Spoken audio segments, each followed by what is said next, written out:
Most of us will reach the end of our allotted years having barely lived them. The sand slips through the glass, quiet and unstoppable, while we wait for our real lives to finally begin. Today, we try to outrun that falling sand. We rush from inbox to calendar, scrolling through endless feeds, filling quiet moments with digital noise so we don't have to hear the clock ticking. 2,000 years ago, Lucius Annaeus Seneca diagnosed this exact human tragicomedy. He was one of the wealthiest men in the Roman Empire, surrounded by ultimate power. Yet he realized that true poverty had nothing to do with money. It was a poverty of time. We complain constantly that our days are too few and that death comes too quickly. But Seneca saw the uncomfortable truth. We are handed a massive fortune of hours. We just choose to squander them. Look around any office or coffee shop today. Exhaustion is worn as a badge of honor. "I'm so busy" has become shorthand for "I am important." But Seneca argued that these highly productive, hyper-scheduled individuals are actually the least alive. They are entirely consumed by the machinery of their own obligations. They aren't experiencing life. They are merely administering it. This happens because we operate in the wrong tense. We let our minds drag through the regrets of yesterday, or we obsess over the ideal conditions of tomorrow. As a result, the present moment, the only place where life actually occurs, is left entirely vacant. Seneca didn't write this advice from a quiet mountain retreat.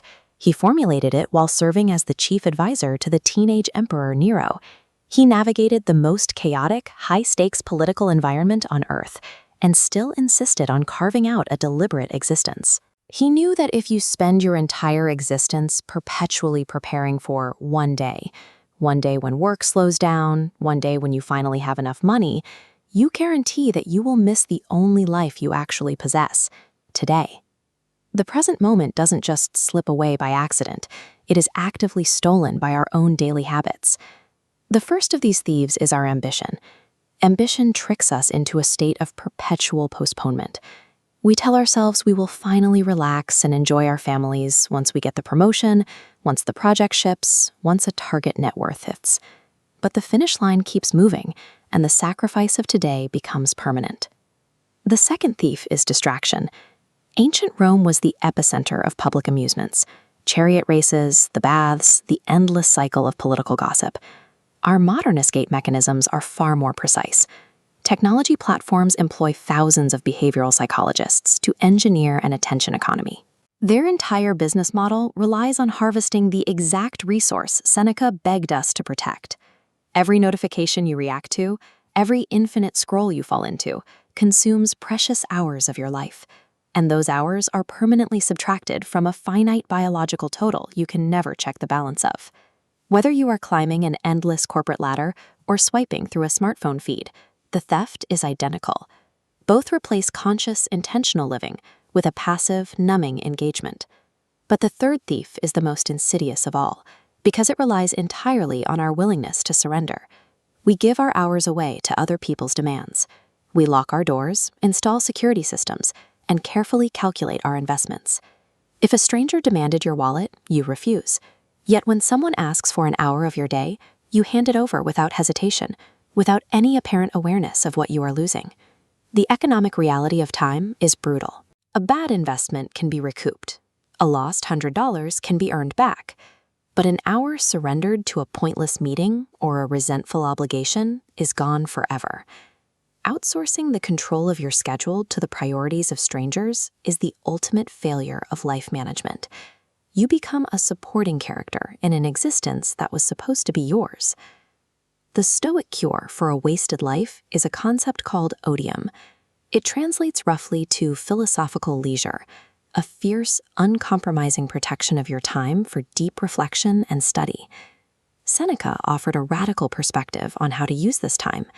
He argued that the greatest minds in human history are far more accessible, patient, and generous than the living people in your immediate circle. Marcus Aurelius will explain the nature of the soul without checking his schedule. Plato and Epictetus are waiting patiently on your shelf to share their ultimate wisdom, completely for free. You just have to prioritize the time to open their books. By inviting history's greatest teachers into your daily routine, you transform leisure from mindless escape into a way to deepen your experience of being alive. To make this shift, the Stoics relied on a psychological shock tactic, memento mori, the deliberate practice of remembering your own death. Seneca observed that we view death as an event waiting for us in the distant future. That is an illusion. You are dying right now. Every minute that passes, every year you leave behind, already belongs to death. So here is the Seneca challenge. Audit your time for 1 week. Track how you spend your hours. Once you look at the ledger, you will see exactly where your finite life is bleeding away. Second, identify one important thing you've been postponing for the perfect conditions, and do it immediately. Finally, replace your morning digital scrolling with reading a single page of philosophy. Begin the day in your own mind, not in someone else's feed. It is not that we have a short time to live, but that we waste a lot of it. Life is long if you know how to use it. How you spend the sand that remains is entirely up to you.